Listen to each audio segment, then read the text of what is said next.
এতদিন এই 19 বছরের স্টেজে 19 বছরের স্টেজে এতদিন জেনা করে হয়নি, হঠাৎ করে 2 বছর শুরু হয়ে জেনা। আর আমার নিজের ছোট চাচা যান ঘুরছে আমার সঙ্গে 3 বছর, ও লোকও জানে না কোথায় জেনা করছি কি করছি। জানতে পারছে কে? সেই 100-150 কিলোমিটার দূর সে জানতে পারছে আমি জেনা করছি। কৈফিয়ত তোমার দেওয়া লাগবে আল্লাহর কাছে, ওটা তোলা থাকলো। তুই যেই হও না কেন, মাফ নেই তোমার। অন ক্যামেরায় বলছি, হবে সেদিন সাক্ষাৎ হবে ইনশাআল্লাহ।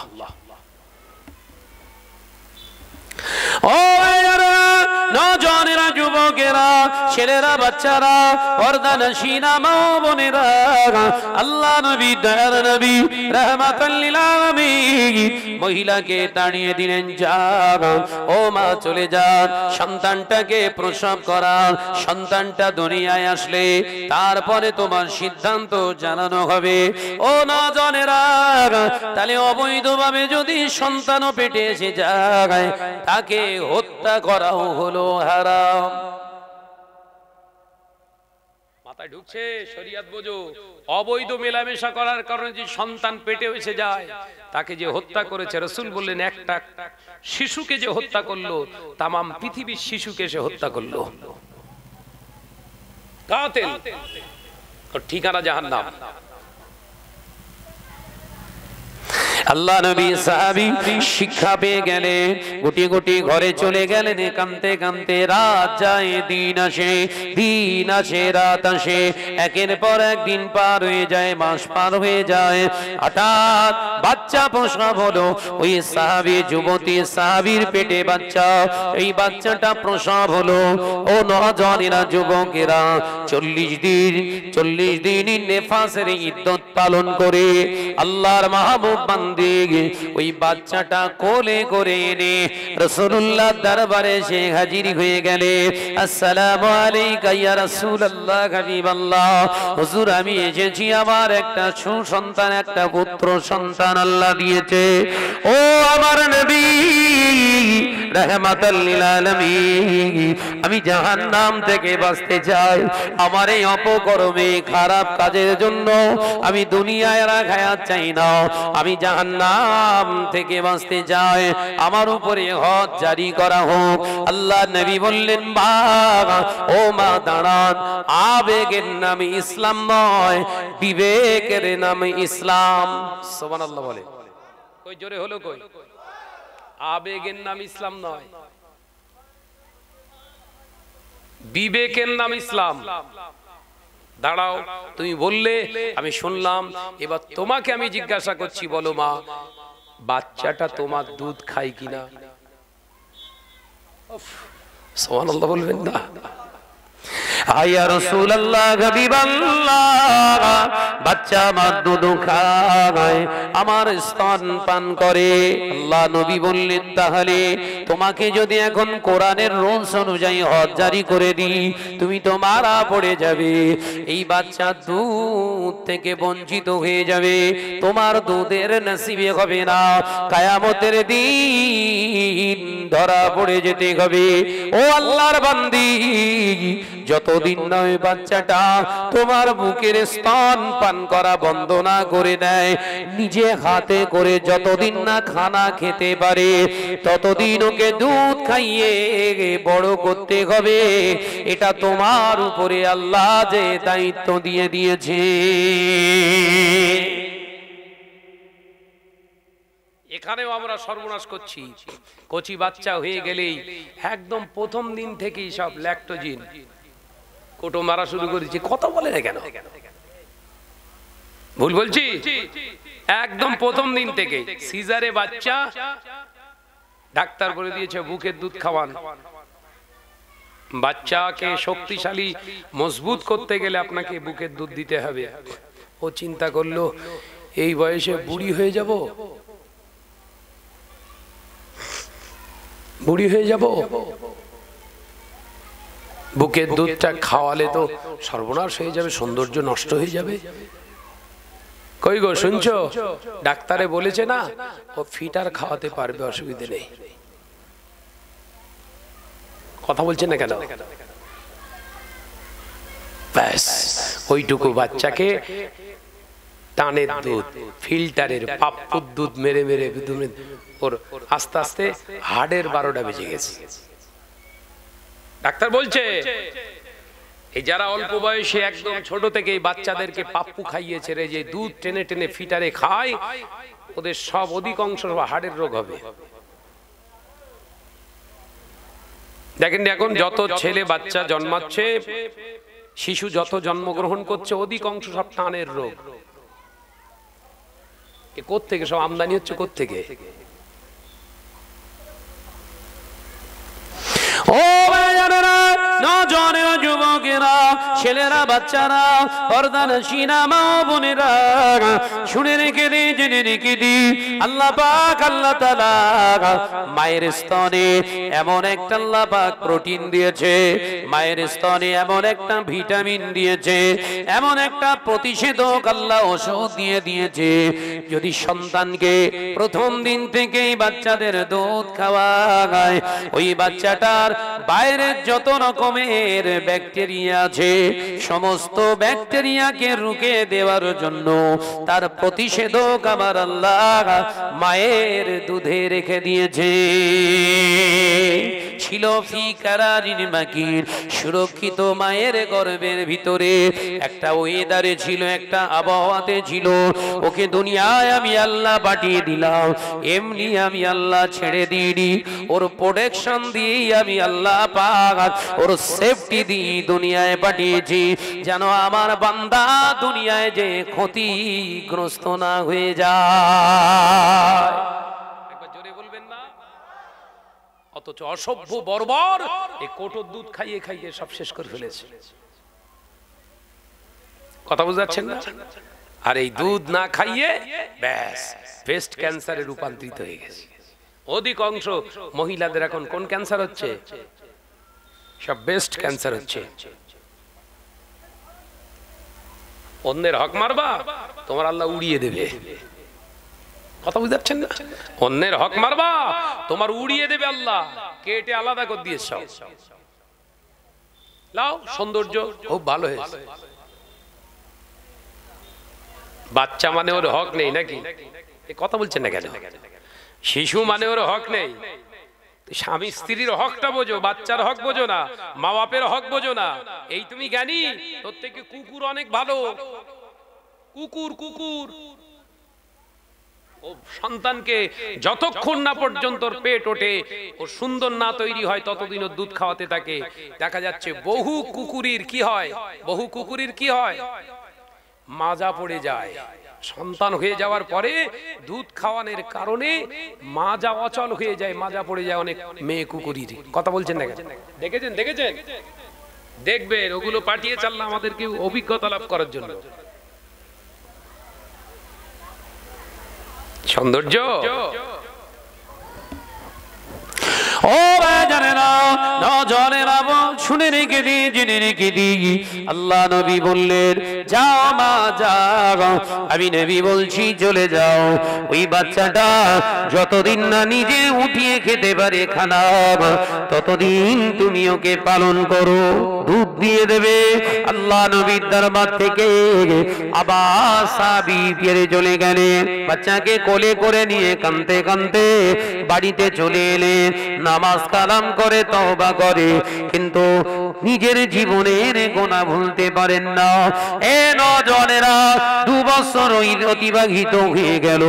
আল্লাহ নবীর দরবারে ঠিক 2.5 বছরের মাথায় এনে হাজির করলেন। আসসালামু আলাইকা ইয়া রাসূলুল্লাহ, হাবিবাল্লাহ, হুজুর আমি সেই বান্দি এসেছি, সেই আপনার গুনাহগার লাচার উম্মতি এসেছি। আল্লাহ নবী বললেন কি হয়েছে বলো?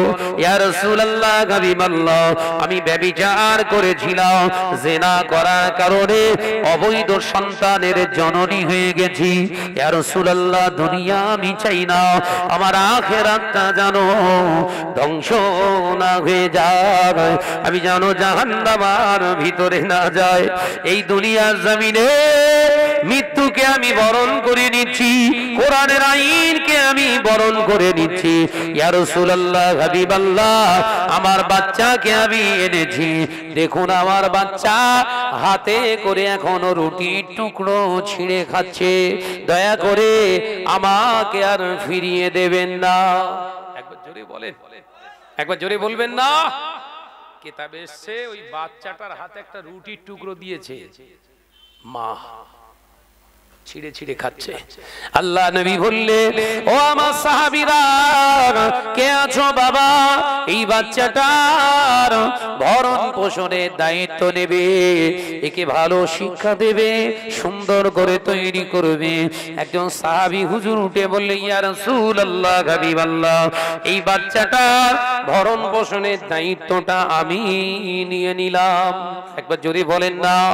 আল্লাহ নবী বাচ্চাটাকে দিয়ে দিলে ওই সাহাবী মহিলাকে রাসূলুল্লাহ বললেন, যাও বাবা, ওই যে গর্ত খোঁড়া রয়েছে ওই গর্তের ভিতরে ঢুকে যাও, মাথা পর্যন্ত গলা পর্যন্ত গর্তের ভিতরে ঢুকে গেলে আল্লাহ নবী সাহাবীদের নবী হুকুম করলেন, ও আমার সাহাবীরা, পড়ে আছে পাথর, এই পাথরগুলো নিয়ে আমার ওই আল্লাহর বান্দি উম্মতির মাথাতে মারতে শুরু করো। সাহাবায়ে কেরামেরা আল্লাহু আকবার বলে বলে পাথর মারতে শুরু করলেন। হদ জারি হয়ে গেছে বাবা। আল্লাহ নবী সাহাবীরা মারতে মারতে মোটা সাইজের একটা পাথর একজন সাহাবী জোরের সাথে মেরে দিয়েছে।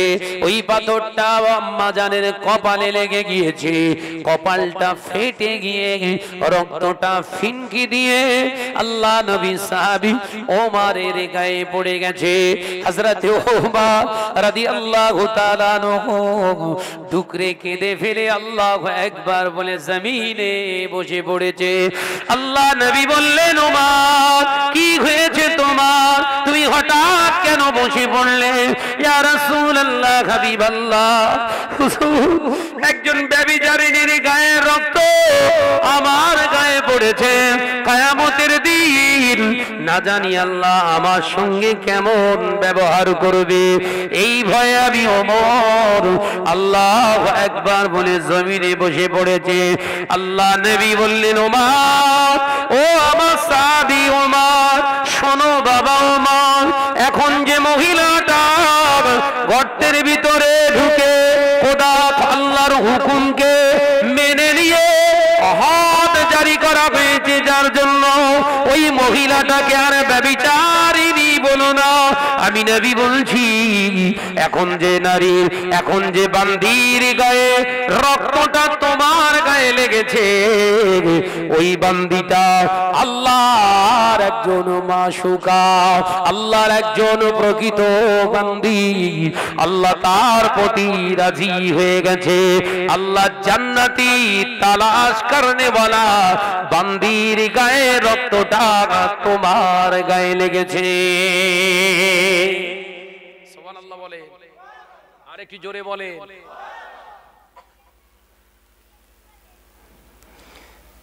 যে মহিলার গায়ের রক্তটা এখন তোমার গায়ে লেগেছে ওমর, ওই মহিলাটাকে আর ব্যভিচারিণী মহিলা বলতে যেও না।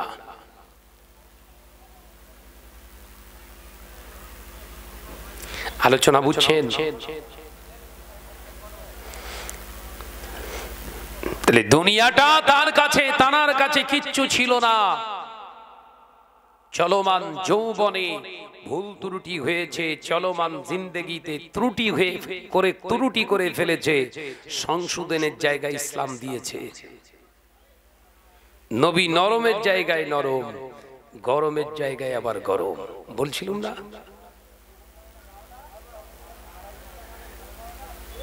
পেতো না, ইচ্ছা করলে রাসূলুল্লাহ বলতে পারতো না, মা যা হয়েছে হয়েছে, তওবা করে দাও, তওবা করে নাও, বাচ্চাটাকে মানুষ করতে থাকো, যাও, বলতে পারতো তো? এটা নবীর ক্ষমতা হবে না, কারণ কোরআনের বিরুদ্ধে নবী কথা বলতে পারেন না, নিজের মন গড়া আইন তিনি বানাতে পারেন না, নিজের ইচ্ছা মতো চলতে তিনি পারেন না, কারণ আল্লাহ হুঙ্কার দিয়ে জানিয়েছে হাবিব আপনি নিজের ইচ্ছা মতো মত প্রকাশ করবেন না। আপনি যদি আমার শরিয়তের ভাষাটা নিজের ইচ্ছা মতো চালনা করে, আমি আল্লাহ আপনার অবশ্যই অবশ্যই হাতের পাঞ্জা, হাতের কবজির নাসটা আমি আল্লাহ কেটে দেব। হাবিব বলে মানব না, আমার হুকুমের বাইরে আপনি কথা বলতে পারবেন না, কিন্তু আপনি আমার হাবিব। একবার সুবহানাল্লাহ বলেন। আপনার সঙ্গে আমার একটা আলাদা তাল্লুকাত, সম্পর্ক আছে, আপনি আমার উপরে কথা বলতে পারবেন না, আপনার আবেদন আমি ফেলতে পারবো না, কিন্তু আমার হুকুমের বাইরেও আপনি কথা বলতে পারবেন না। একবার সুবহানাল্লাহ বলেন। আমরা কি করছি মৌলভী সাহেবরা? বলবা বলন করিস নি, কি করছিস? আল্লাহ বলছে মহিলাদের কণ্ঠস্বর হারাম, মহিলাদের কণ্ঠটারেও পর্দা। মৌলভী সাহেব বলছে তুমি পড়ো, কোরআন পড়ো।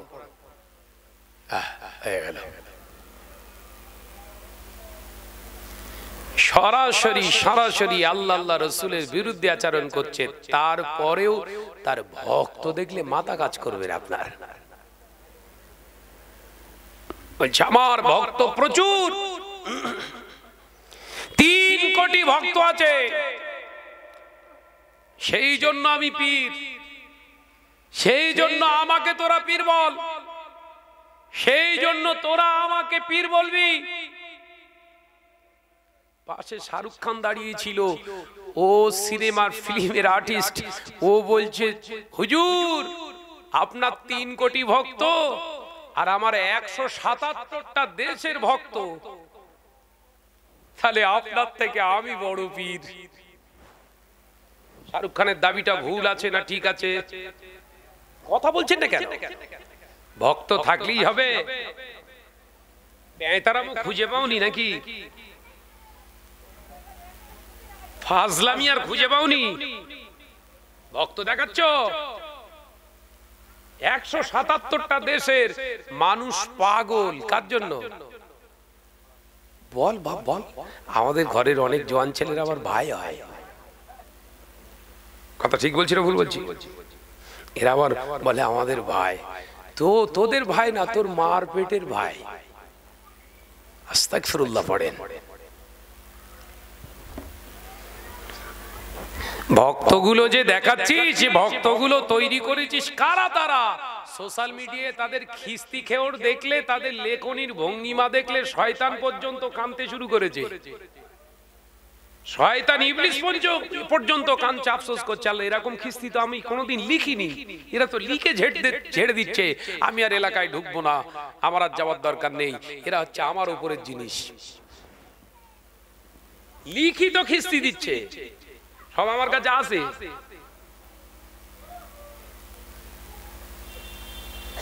এদের ভক্ত যদি পীরের দাবি করে, পীর দাবি করে, পীর হওয়ার জন্য যদি ভাড়া করে কাউকে, আমাদেরকে মুখ বুঝিয়ে সেটা মেনে নিতে হবে। একদম মরে গেছি আমরা। ব্যক্তি বিশেষে কারুর উপরে ক্ষোভ শাহনাজের নেই, আমি কারুর উপরে রাগ করে কথা বলি না, কিন্তু শরিয়ত যখন জবাই করবেন ছেড়ে দেবো না। আমার বাপ হোক, মা হোক, মেয়ে হোক, বউ হোক, কারুর ছাড় নেই। শরিয়তের সঙ্গে তাল্লুকাতটা ঠিক রেখে চলুন, কিচ্ছু বলবো না। এই কথা বলছে না কেন? ব্যক্তিগত আক্রমণ করবেন করুন, কিচ্ছু বলবো না। শরিয়তকে জবাই করবেন আর দেখাতে বোঝাতে চাইবেন সমাজকে এটাই শরিয়ত, তোমার সাইজ করে দেবো একদম। যত বড় হুনুর বাচ্চা হও না কেন, ভয়টাই হুমকি টুমকি, বিশাল হুমকি দিচ্ছে বুঝলেন। পীরের সব ভক্তরা হুমকি দিচ্ছে, এলাকায় আসলে তো সাইজ করে, ভাই আমি এমনি সাইজ হয়ে রয়েছি। কি সাইজ করবি? আল্লাহ সাইজ করেই তো দুনিয়ায় পাঠিয়েছে, কথা বলছেন না কেন? বাকি শুধু মাউত। বাকিটা কি? মাউত। এর থেকে বেশি কিছু পারবি না। আল্লাহ আমাদের বোঝার তৌফিক দেন, বলুন আমিন। এটা জোরে বলিন আল্লাহুম্মা আমিন। প্রাণ খুলে দরুদ শরীফ আল্লাহুম্মা সাল্লি আলা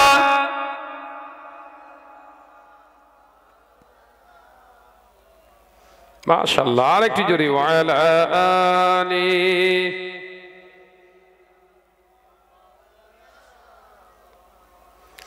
ডেকে লও রাসূলুল্লাহ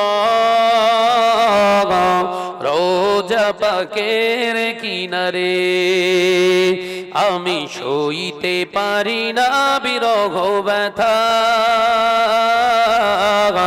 ধন্য করো দিদারে। আল্লাহুম্মা সাল্লি আলা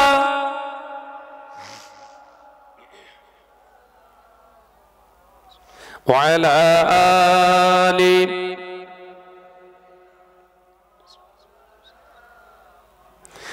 নূরে উজ্জ্বল চেহারা তোমার,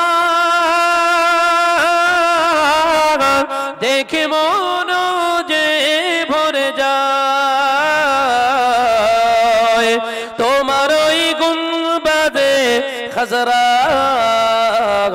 দেখে ঈমানও বেড়ে যায়। জোরে হলো কই, চিল্লে হলো কই। দেখে লও রাসূলুল্লাহ রোজা পাকের কিনারে, আমি সইতে পারি না বিরহ ব্যথা, ধন্য করো দিদারে। আল্লাহুম্মা সাল্লি আলা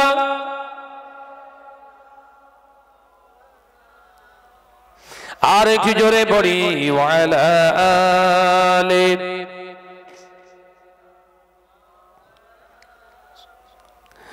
মদিনার ওই আকাশ, মদিনার ওই বাতাস,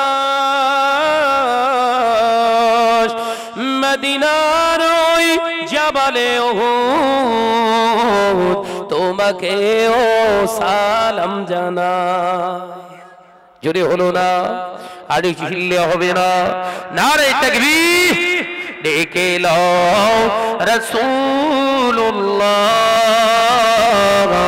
রোজা পাকের কিনারে, আমি সইতে পারি না বিরহ ব্যথা, ধন্য করো দিদারে। আল্লাহুম্মা সাল্লি আলা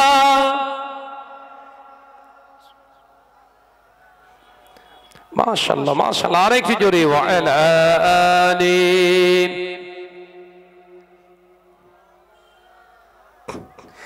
ও নওজোয়ানেরা, যুবকেরা, ছেলেরা, বাচ্চারা, পর্দানশীনা মা ও বোনেরা, আমি আপনাদের আলোচনা বোঝাতে চেয়েছিলাম হক মারবেন না, হক মেরে হাজি হবেন না, হক মারবেন না, হক মেরে মৌলী সাহেব হবেন না, হক মারবেন না, হক মেরে মুসল্লি সাজবেন না, হক মারবেন না, হক মেরে এলাকার দাদাগিরি করবেন না, হক মারবেন না, হক মেরে জমিনের উপরে মাথা উঁচু করে দাঁড়াবেন না।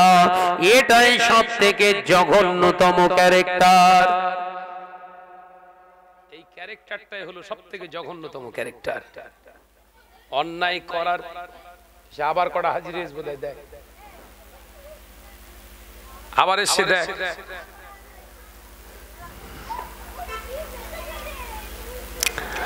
ও বাজানেরা, নজনেরা, যুবকেরা, ছেলেরা, বাচ্চারা, পর্দানশীলা মা বোনেরা, আজকে আমাদের ঘরের ছেলেরা, আমাদের ঘরের মা বোনেরা, আমরা অন্য ধর্মাবলম্বী মানুষের অনুকরণ করছি।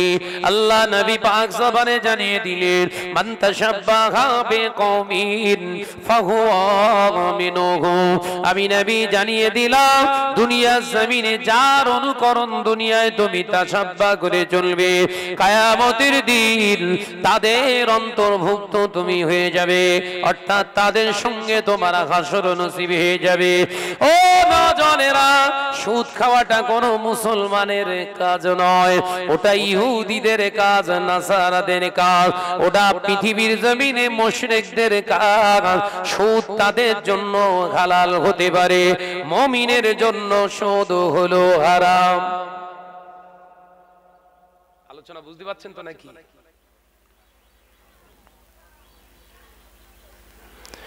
দুনিয়া জমিনে সুদ আমাদের জন্য হালাল হতে পারে না, ঠিক তেমনি ভাবে অবৈধ সম্পর্ক করা ওটা ইহুদিদের জন্য হালাল হতে পারে, জায়েজ হতে পারে, অসুবিধা না হতে পারে। নাসারাদের জন্য অবৈধ সম্পর্ক করাটা বৈধ হতে পারে, পৃথিবীর খ্রিস্টানদের জন্য ওই ক্যারেক্টারটা আপনার বৈধ হতে পারে, দুনিয়ার মুশরিকদের কাছে ওগুলো জায়েজ হতে পারে। আমরা মুমিন, আমাদের জন্য হলো হারাম।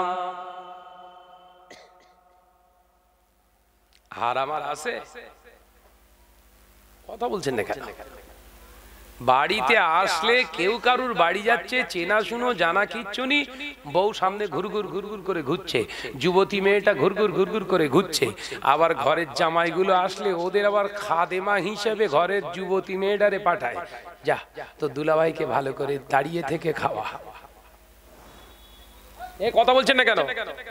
আছে না না জোরে বলেন। এই আজকে পুমলিয়া গ্রামের জলসায় আজকে হাজার হাজার লোক এখানে এসেছে, হয়তো এই মানুষগুলো হয়তো আজকে এখানে মজলিসে বসে আছে, বহু শয় শয় মানুষ, সব কুটুম এসেছে, মেহমান।